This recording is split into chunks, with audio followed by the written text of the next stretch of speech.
एक छोटे से गांव में, जहां चारों ओर हरे भरे खेत फैले हुए थे, सूरज की पहली किरणें पेड़ों से छनकर आ रही थीं। चिड़ियों का चहचहाना सुनाई दे रहा था और हवा में ताजी मिट्टी की सुगंध घुली हुई थी। गांव के लोग अपने दैनिक कार्यों में जुट रहे थे। कुछ किसान अपने बैलों को लेकर खेतों की ओर जा रहे थे, तो कुछ महिलाएं कुएं से पानी भर रही थी। जिसका नाम पिंकी था, अपनी माँ के साथ घर के आंगन में खेल रही थी। उसके चेहरे पर मासूमियत और खुशी। गांव से थोड़ी दूर एक घना जंगल था। एक दिन पिंकी अपनी सहेलियों के साथ खेलते खेलते जंगल के किनारे तक पहुंच गई। खेलते खेलते जंगल के अंदर चली गई। उसे पता ही नहीं चला। जब उसने देखा कि तो उसे डर लगने लगा।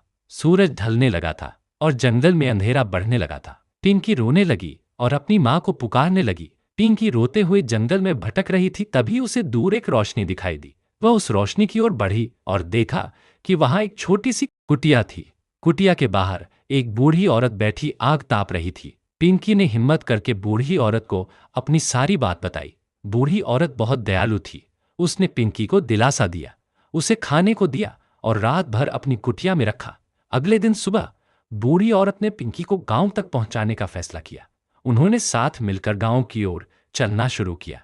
गांव उन्होंने साथ मिलकर गांव के लोग उस गांव पहुंचते ही पिंकी ने देखा कि उसके माता पिता और गांव के लोग उसे ढूंढ रहे थे। पिंकी को देखते ही उसकी माँ उसे गले लगाकर रोने लगी। पिंकी ने अपनी माँ को बूढ़ी औरत के बारे में बताया और सबने बूढ़ी औरत के बारे में बताया। पिंकी ने कभी अकेले जंगल में न जाने का वादा किया।